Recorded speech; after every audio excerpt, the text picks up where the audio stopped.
골든 글러브 공로상이라는 게 있는데요. 이 상이 어떻게 만들어졌는가 하면 텔레비전이라고 하는 이 장르에 있어서 그 발전을 하기 위해서 누가 공헌을 했는가, 그 공헌한 사람에게 주는 상입니다. 그런데 놀랍게도 2019년 개최되었던 제76회 골든 글러브에서 골든 글러브 공로상의 첫 수상자, 처음으로 이제 공로상이 시작이 되었는데, 그때 누가 받았는가 하면 캐럴 버넷이 받게 되었습니다.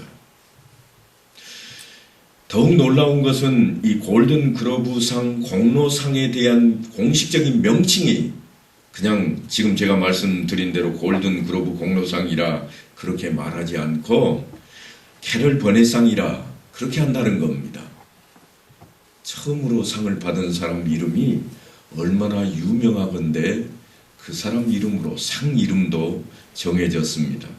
물론 우리에게는 한국 최초로 골든글러브 국제영화상을 수상했던 봉준호 감독이 우리한테 더 가까이 다가와 있을 것입니다.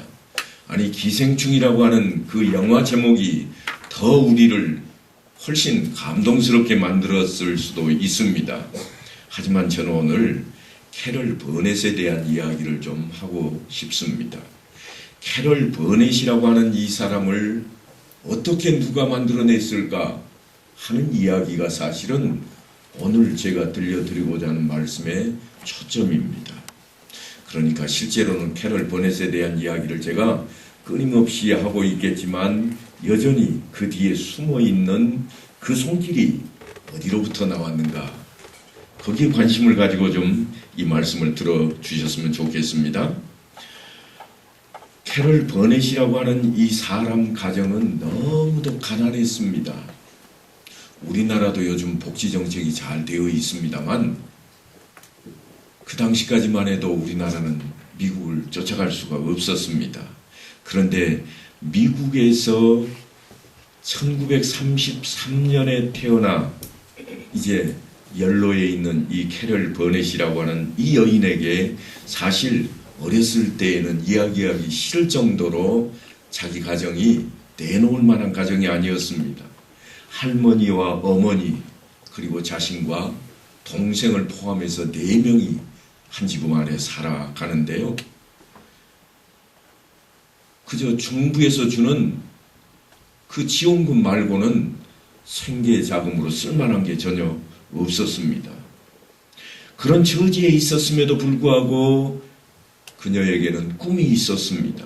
그 꿈을 이루기 위해서 학비를 벌어가면서 열심히 대학을 기어이 마쳤습니다. 우리식으로 하자면 졸업은 했습니다. 그런데요, 졸업은 했지만 앞날이 막막합니다. 취직이 돼야 뭔가 가정도 경제적으로 편해지고 자기가 지금까지 해왔던 일도 소망을 이루었다, 이런 생각을 가질 건데 아무런 것도 이루지를 못했습니다. 그래서 집에서 먹고 놀고 있는 그러한 때인데 하루는 자기를 가르쳤던 교수님한테 연락이 왔습니다. 캐럴 양, 내가 이번에 유럽으로 이사를 가네. 이제 은퇴를 하고 이사를 가는데 내 송별식에는 자네가 와서 좀 축하 공연을 해줬으면 좋겠네 하는 연락이었습니다. 송별 파티를 해달라는 교수님의 말씀을 듣자마자 그녀는 흔쾌히 허락을 합니다. 왜냐하면 마땅히 할 일도 없었고요. 놀고 있던 처지라 그저 교수님 송별식을 잘 해드리고 싶었습니다. 그래서 친구들에게 연락을 해서 친구들과 함께 한 팀을 이루었고 그리고 송별 파티를 준비하게 되었습니다. 교수님께 감사한 마음을 담아서 혼신의 힘을 다해서 공연하기 시작했습니다. 그런데 깜짝 놀랄 만한 일이 벌어집니다. 그저 송별장이 우리식으로 하자면 우리 교회 정도 크기나 되는 회관에서 시작을 했는데 회관에 모여있던 사람들이 모두가 다 캐럴 양과 그 친구들이 공연을 마치자마자 벌떡 일어서더니 박수를 치고 앵콜을 외치기 시작했습니다. 브라보! 앵콜하고 떠들썩한 그 가운데 정작 캐럴 양은 꼼짝도 할 수가 없었습니다. 왜냐하면 그 박수갈채를 받고 앵콜을 외치는데 아무것도 다른 준비가 되어 있지 않았기 때문입니다. 그래서 대처를 하지 못하고 쩔쩔매다가 결국은 이 송별 잔치를 끝내게 되었습니다. 그런데 떠들썩한 공연이 끝나고 한 신사가 이 캐럴 양을 찾아옵니다. 사실 저는 이 신사에 대한 이야기를 처음에는 하고자 했습니다. 그런데 캐럴 양의 이야기가 우리의 삶 속에 더 와닿겠다 싶어서 그 이야기로 좀 끌고 가고자 합니다. 이 신사는 누군가 하면 어떤 교회의 성도였습니다. 그저 주일이 되면 성경책 옆구리에 끼고 교회에 나갔고 그저 교회에서 시간을 보내다가 돌아올 때는 야, 오늘도 나는 교회에 출석했다. 그런 마음을 갖는 한 남자였습니다. 그런데 그날따라 예배당에 들어섰는데 뭔가 분위기가 달라 보였습니다. 아니, 사실은 똑같은 분위기였는데 자신의 마음이 조금 달라져 있었을 겁니다. 목사님이 하시는 말씀이 그날 설교 주제가 뭐였는가 하면 오른손이 한 일을 왼손이 모르게 하라 하는 주제의 설교였습니다. 마태복음 6장 3절을 가지고 목사님이 설교를 하는데 이 양반이 적어도 10년이 넘게 교회를 다녔는데 뜨뜻미지근한 그러한 신앙생활을 하다가 이날은 갑자기 가슴에 뜨거운 불이 엉켜들어오기 시작했습니다. 쿵쾅거렸습니다.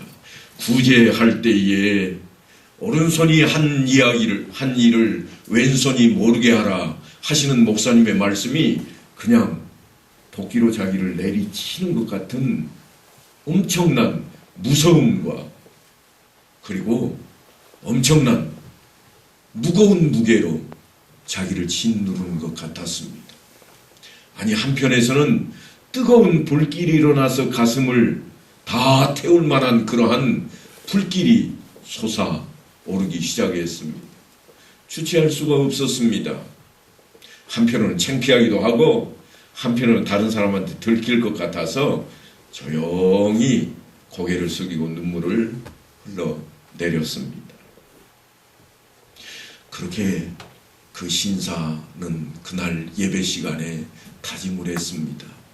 예, 오른손이 한 일, 왼손이 모르게 한번 해보겠습니다.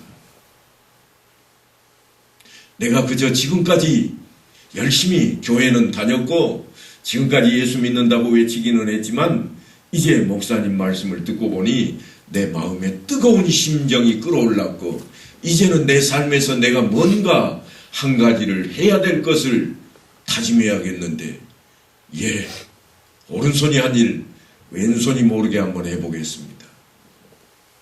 그렇게 교회를 나섰습니다.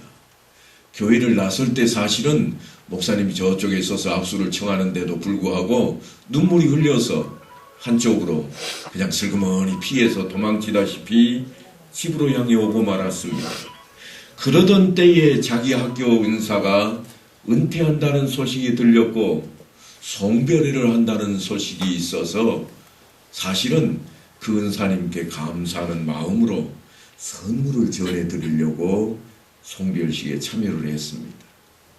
그 송별식에 참여했다가 캐럴과 그 친구들이 부르는 은사에 대한 감사의 마음을 담은 그 노랫소리에 자기도 모르게 끌리게 되었습니다. 그래서 이제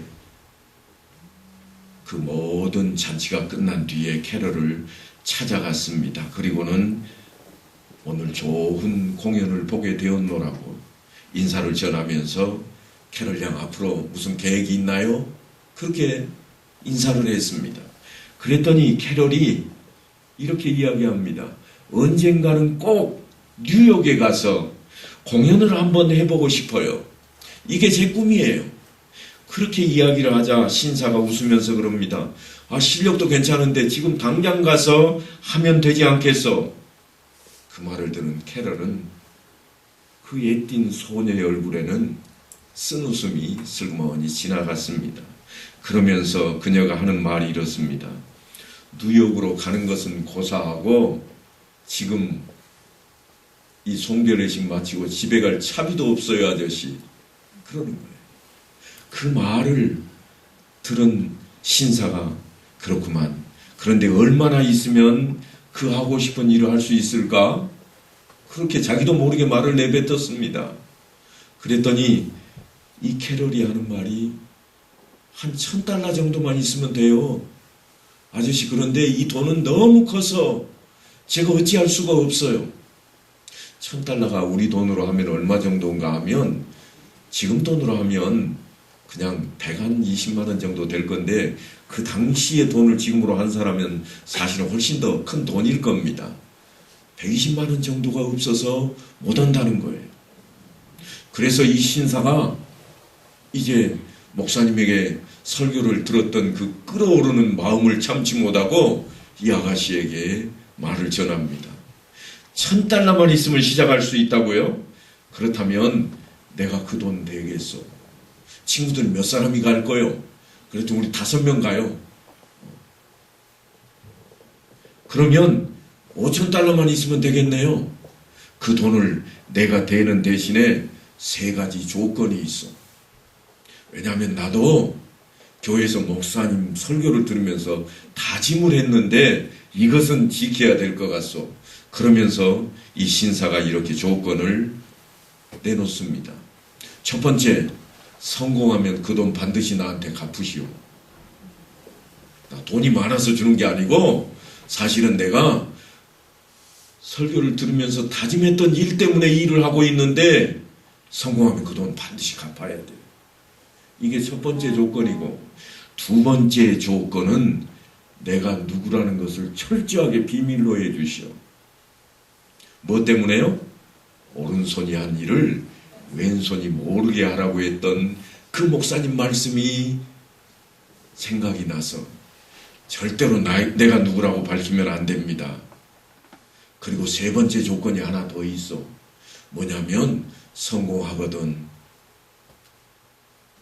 어려운 시절을 지내봤으니 어려운 그 자리에 있는 사람들을 돕겠다고 약속을 하시오. 그러면 내가 캐롤 양과 친구들에게 $5,000를 지금 당장 빌려주겠어.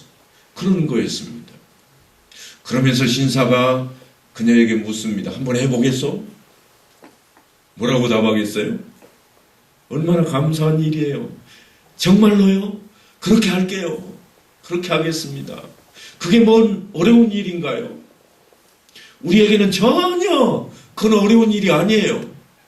돈을 주시겠다는데 우리가 그거 가지고 지켜야 할 약속도 내가 돈을 벌어서 그 돈 갚는 것이요. 또한 아저씨가 누군지 세상에 밝히지 않는 것이요.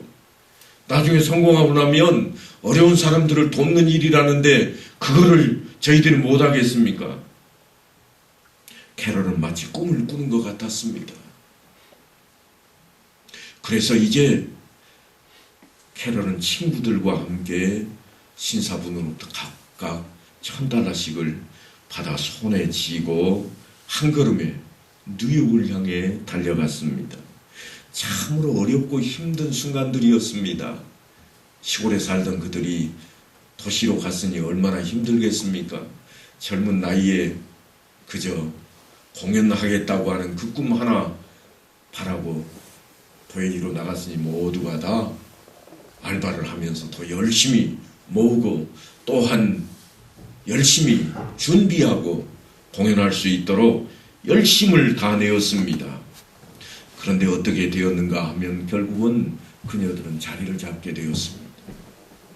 버넷 캐럴이 이끄는 그 아가씨들 5명이 이끄는 무대 공연이 뉴욕에서 소문이 나고 많은 사람들이 자기네 마을 쪽에 와서 공연을 해달라고 난리칠 정도가 되었습니다. 이제는 너무 바쁘게 되었습니다. 그게 끝이 아니었습니다. 버넷은 결국은 미국의 유명한 배우가 됩니다. 영화 감독들이 그냥 두지 않았습니다. 방송국들이 그냥 두지를 않았습니다. 이 유명한 여인을 데려오기만 하면 이 영화가 성공할 것 같고 이 드라마가 성공할 것 같으니 미국 온 땅이 그냥 가만히 있지를 않았습니다. 이렇게 버넷이라고 하는 이 한 여인의 삶 속에 한 신사가 그 잔잔한 물 가운데 정말 돌을 하나 집어던졌습니다. 얼마면 될까요? 그 돌덩어리 하나는 파장을 일으키고 그저 꿈을 이룰 수 있는 자리로 캐럴 버넷을 실어다 주었습니다. 사실 이 신사의 마음에는 다른 게 없었습니다. 눈물을 흘리면서 다짐했던 그 일을 꼭 지켜야 되겠다. 나도 내가 사는 동안에 내 삶에 이 일만은 꼭 해봐야 되겠다. 내가 예수 믿는다고 그렇게 말하고 떠들고 다녔지만 지금까지 아무것도 해놓은 것이 없고 그저 나는 내가 오른손 위에 한 일이 있기만 하면 오른손뿐만 아니라 온 세상에 널리 전해서 자랑거리로 삼고 싶었는데 탄상에서 외쳐지는 설교 말씀을 듣고 오른손이 한 일을 왼손이 모르게 하라. 자기 자신도 모를 정도로 하나님의 일은 그렇게 하는 것이라 배우고 다짐을 하는 순간 이 일은 시작이 되었습니다. 그래서 이제 버넷 캐럴을 통해 사실 미국 땅에 엄청난 일이 벌어지게 되었던 것입니다. 캐럴과 친구들이 만났던 그 신사는 한 사람의 꿈을 실현시켜주는 놀라운 일을 하고 있지만 더욱 귀하고 아름다운 것은 자신의 이름을 드러내지 않고 있다는 그 사실이었습니다. 오히려 삶 가운데 뛰어들어서 함께하고 그 삶을 혼자만의 것이 아닌 공동체 안에 이어지게 하고 있습니다. 그러니까 세상이 행복한 세상으로 만들어져 가는 그 길에 초석을 놓았다고 하는 것입니다. 그래서 이제 이 공동체가 어려운 사람들을 그 어려움에서 건져주는 자리로 너나 할 것 없이 다 마음을 모을 수 있도록 해가고 있다고 하는 이야기입니다. 모세도 이스라엘 백성들에게 지금 그 이야기를 하려고 합니다. 본문을 보니까 이렇게 기록이 되어 있습니다. 내 이웃에게 무엇을 구워줄 때에는 너는 그의 집에 들어가서 전당물을 취하지 말고 너는 밖에 서 있고 내게 꾸는 자가 전당물을 밖으로 가지고 나와서 내게 줄 것이며 그가 가난한 자이면 너는 그의 전당물을 가지고 자지 말고 해질 때에 그 전당물을 반드시 그에게 돌려줄 것이라. 사람을 배려한다고 하는 것은 힘 있는 자가 힘이 없는 자에게, 강한 자가 약한 자에게 베푸는 호의와 사랑입니다. 그러므로 배려가 있는 공동체, 배려함이 있는 사회는 훈훈하고 따뜻한 사회요, 성공한 사회가 되는 것입니다. 왜냐하면 배려라고 하는 파장을 그 동네에, 그 지역에 몰고 오기 때문입니다. 한 사람이 다른 사람을 배려하면 배려받은 사람이 또 다른 사람을 배려하게 되고 그렇게 배려함 속에서 사랑과 호의가 지속되어 전파되고 옮겨가는 것입니다. 모세가 전하는 말씀 중에 네가 이웃에게 구워줄 때 전당물을 잡을 것인데 너는 그 집에 들어가지 마라 그랬습니다. 요즘과 달리 옛날에는 돈을 빌릴 때 담보물을 제공을 했습니다. 가져다 주고, 물론 우리나라에도 한때는 그런 게 좀 있었습니다. 그래서 전당포라는 게 생기고 거기에는 시계가 되었던 반지가 되었던 가지고 가서 그걸 맡기고 돈을 빌려다 쓰던 그런 시절이 있었습니다만 모세 시절에 바로 그런 일이 있었다는 이야기입니다. 담보물을 잡고 돈을 빌려주되 어려운 자에게는 어떻게 하라고 그러는가 하면 해지기 전에 돌려주라. 이 말씀이 그냥 하는 이야기가 아닙니다. 사람이 맷돌이나 그 윗짝을 전당 잡지 말지니 이는 그 생명을 전당 잡음이니라. 사실 당시에 맷돌이 가장 팔기 쉬운 물건입니다. 왜냐하면요, 집집마다 필요한 물건이니까요. 먹을거리를 만들려면 맷돌이 반드시 있어야 됐습니다. 그러니까 돈을 빌려주는 사람이 제일 좋은 전당물로 잡을 거는 뭔가 맷돌입니다. 처분하기 쉬운 것. 처분하기 어려운 것은 전당물로 잡아도 아무 소용이 없거든요. 그런데 모세는 맷돌이나 그 위짝은 절대로 전당물로 잡지 말라. 이것은 생명에 관한 것이라. 그렇게 단서를 붙이고 있습니다. 그러니까 맷돌은 한 집의 마지막까지 지켜야 할 보루인 것입니다. 생명을 유지하기 위해서 음식을 만들 수 있는 최소한의 도구이기에 그것만은 남겨두라고 하는 그런 말씀입니다. 이 율례는 형제의 생명을 소중히 하라는 하나님의 사랑이 담겨 있는 내용입니다. 그리고 이어서 이렇게 말씀을 전합니다. 과부의 옷을 전당 잡지 말라. 옷에 대한 이야기가 나옵니다. 옷도 전당물로 훌륭한 담보물입니다. 왜냐하면 사람에게 반드시 필요하기에 빨리 팔 수 있기 때문에 그렇습니다. 그런데 이 말씀은 삶이 어렵고 빈궁하거나 빚진 자들이 밤에 따뜻하게 잠자리에 들 수 있도록 그 옷만큼은 전당물로 잡지 말라고 하는 겁니다. 우리 옷은 조금 그렇지 않습니다만 당시의 겉옷은 어떻게 되었는가 하면 통옷으로 되어 있습니다. 걸치면 옷이 되지만 저녁에는 덮으면 이불이 되는 그런 옷입니다. 그러니까 그 옷을 전당물로 잡지 말라. 가난한 사람들의 이부자리가 되고 또한 옷이 되는 그 대용물을 전당물로 절대 잡지 말라고 하는 겁니다.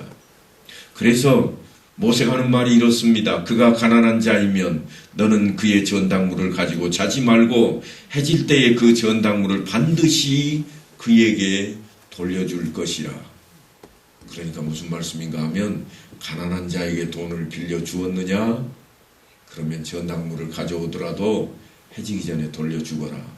이 말씀은 뭐예요? 전당물 없이 돈만 줘버린 꼴이 되는 거예요. 못 갚을 수도 있다는 이야기가 뒤에 숨어 있습니다. 가난한 자에게는 그렇게 해야 된다고 하는 거예요. 그리하면 하고 성경은 이어집니다. 참으로 놀라운 말씀이 뒤에 그 뒤를 이어서 등장을 합니다. 그리하면 그가 그 옷을 입고 자며 너를 위하여 축복하리라. 그가 그 옷을 입고 그냥 자겠느냐?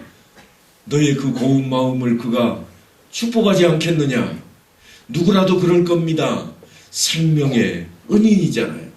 생명의 은인에게 우리가 하는 말이 있습니다. 생명의 은인에게는 목숨까지도 다해서 갖겠다고 다짐을 합니다.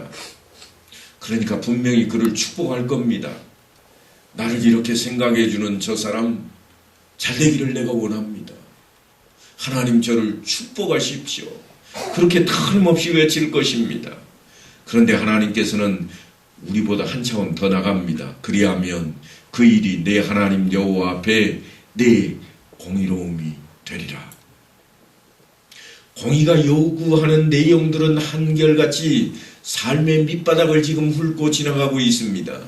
공의라고 하는 것이 무엇인가 하면 하나님께서 그를 의롭다 칭할 근거가 공의입니다. 하나님의 공의. 우리는 죄를 짓지 않고 살 수가 없습니다. 죄가 있는 자는 반드시 벌을 받아야 되고 그 벌은 사망이었습니다. 그런데 하나님께서 공의를 그에게 허락하시겠답니다. 그 이야기는 뭔가 하면 하나님이 반드시 너는 구원하겠다. 이 말씀으로 지금 가까이 다가오고 있습니다. 권궁하고 비난한 품꾼은 너희 형제든지 내 땅 성문 안에 우거하는 객이든지 그를 학대하지 말며 그 품삯을 당일에 주고 해진 후까지 미루지 말라. 이는 그가 가난함으로 그 품삯을 간절히 바람이라. 이야기는 사실 세상이 다 아는 이야기입니다. 일용직 근로자는 당일 벌어서 당일 먹고 삽니다. 그러니까 일당을 받지 못하면 그날 가족들은 다 굶어야 됩니다. 가난한 자는 비축해 놓은 식량이 있을 수가 없습니다. 그런데 사실은 이스라엘 백성들이 얼마 전까지만 해도 그들은 애굽에서 종살이하는 나그네 생활을 했습니다. 하나님께서는 그들로 그것을 기억하게 만들고 있습니다. 너는 애굽에서 종되었던 일과 네 하나님 여호와께서 너를 거기서 속량하신 것을 기억하라. 이러므로 내가 내게 이 일을 행하라 명령하노라. 지금 하나님께서 가난한 자에게는 돈을 빌려줄 때 전당물로 잡지 말라 명령하는 이 명령은 야 너도 이전에 종살이 하는 종이 아니었더냐 생각을 해보라는 거야. 너도 어려운 적이 있지 않았느냐. 네가 어려울 때 네 마음이 어떠했더냐. 이제는 네가 그 어려운 사람을 도우라고 말씀을 하고 있습니다.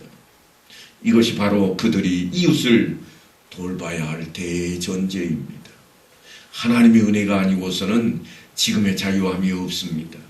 여전히 종살이에 찌들리고 빈궁하고 곤핍한 그런 삶의 연속일 것입니다.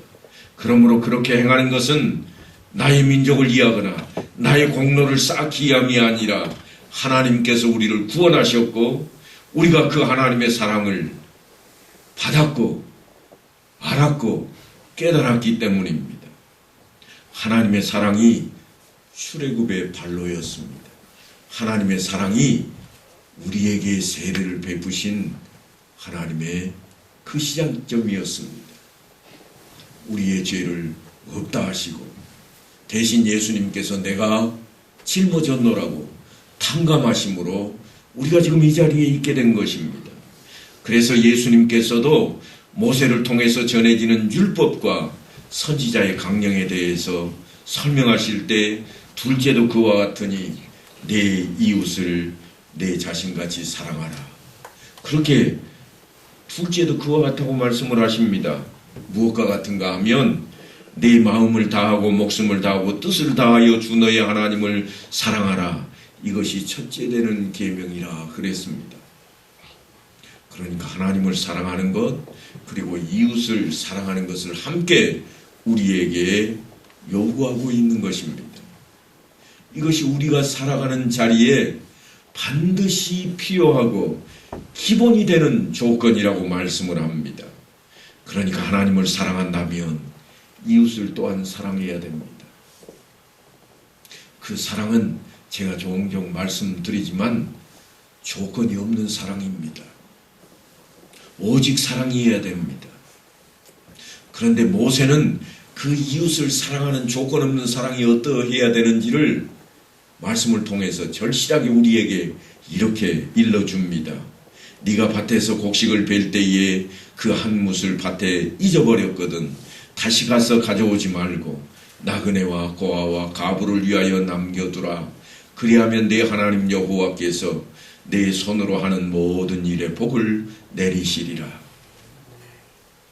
물론 오늘날 우리의 삶의 환경과 다를 수 있습니다. 오늘날은 그렇게 남겨두면 썩어서 없어질 수도 있을 겁니다. 왜냐하면 우리는 너무나 잘 살고 있으니까요. 하지만 우리도 어떤 때가 있었는가 하면 쌀밥 한 그릇에 고깃국 한 그릇만 있으면 원이 없겠네. 다른 소원이 없다고 외칠 그런 때가 있었습니다. 지금 하나님께서는 모세를 통해서 우리에게 그 말씀이 전해지게 하실 때에 우리에게 그 장면, 그때를 기억하게 만들고 있는 겁니다. 제가 오늘 말씀을 전하다가 갑자기 미국 땅에 있는 배우 한 사람이 있기까지 신사 한 사람의 놀라운 작정이 있었다고 말씀을 드렸습니다. 우리가 사는 이 시대에도 우리가 살고 있는 이 고장에도 우리가 살고 있는 이 땅에도 여전히 그것이 필요합니다. 다 잘 사는데요? 예, 그럴 수 있습니다. 그런데 못 사는 사람들 여전히 많습니다. 에티오피아에는 굶어 죽는 사람이 지금도 하루에 몇 명씩이나 된다고 그럽니다. 아이들 볼록 배를 내밀고 있는 모습이 마치 우리나라 5, 60년 전 모습과 동일해 보입니다. 아니, 우리 주변에도 나보다 어려운 사람은 있을 겁니다. 잘 사는 그런 시대에 어려운 사람은 더 어려워 보입니다.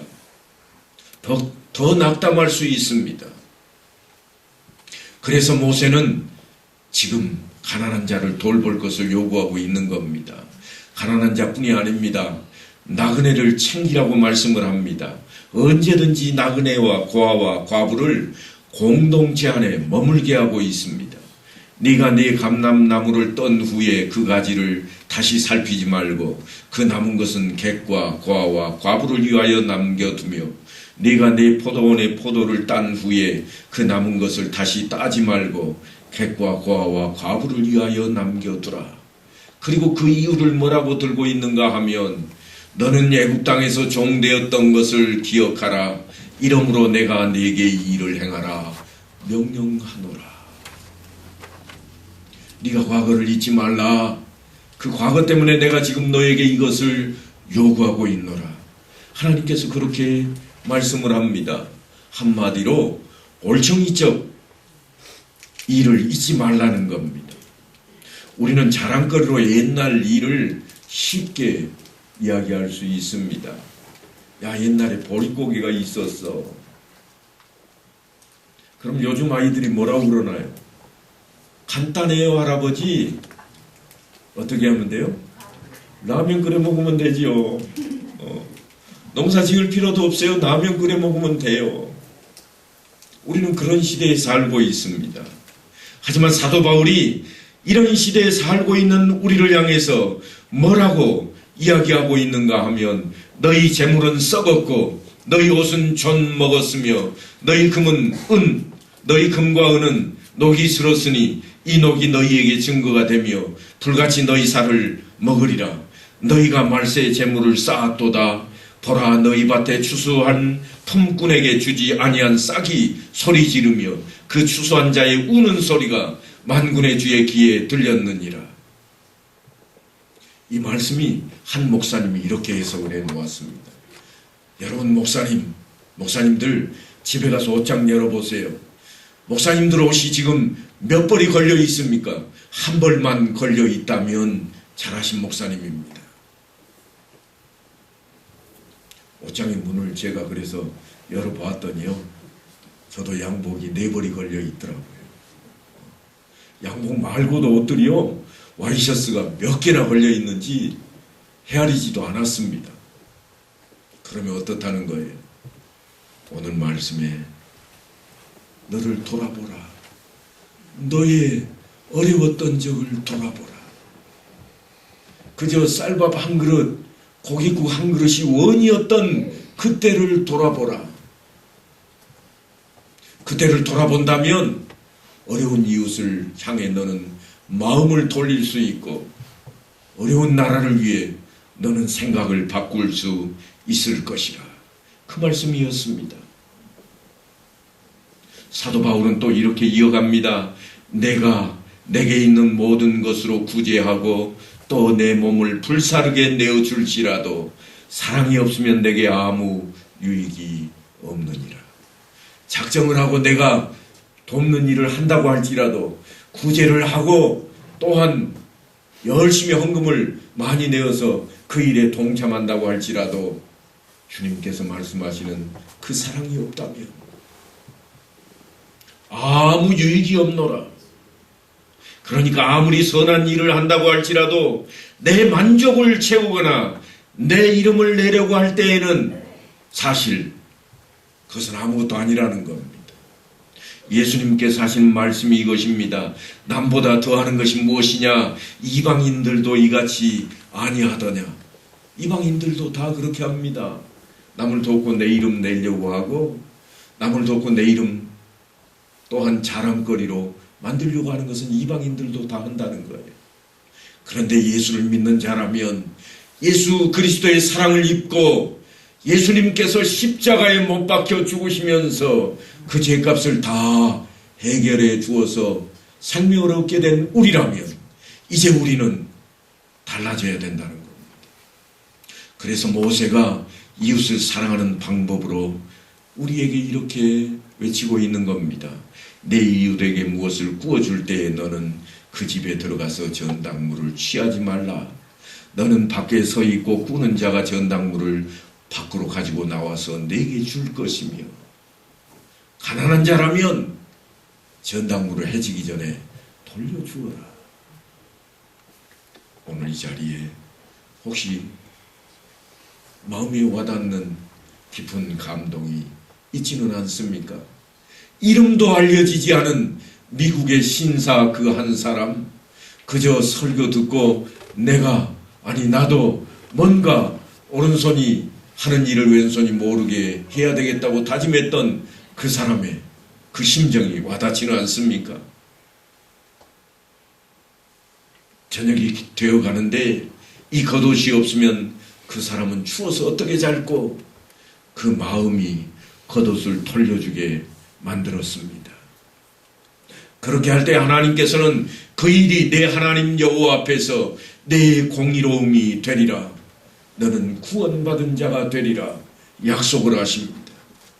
사랑하는 성도 여러분, 오늘 말씀은 모세가 이스라엘 백성 앞에서 전하는 말씀일 뿐만 아니라 우리에게도 여전히 들려지는 말씀인 만큼 우리의 삶 가운데 정말 이웃을 돌아보고 이웃에게 배려하고 용납하는 그 일이 물질적인 것만은 아닙니다. 때로는 말 한마디가 얼마나 중요한지 모릅니다. 그래서 하는 말이 있잖아요. 우리말에 말 한마디로 천냥빚도 갚는데요. 우리의 말이 때로는 아무렇지도 않게 나가는 것 같지만 어떤 사람에게는 상처가 될 수도 있음을 꼭 기억해야 됩니다. 내가 예수 믿는 자라면, 내가 예수 안에 있는 자라면 예수님께서 십자가에서 그 상처를 당하며 피 흘리셨던 그 장면이 내 안에 늘 흔적으로 남아 있어야 됩니다. 오늘 이 시간 그 흔적을 안고 세상을 향해 나아가서 이 한 주간도 승리하는 모든 이들의 삶이 될 수 있게 되기를 간절히 축원합니다.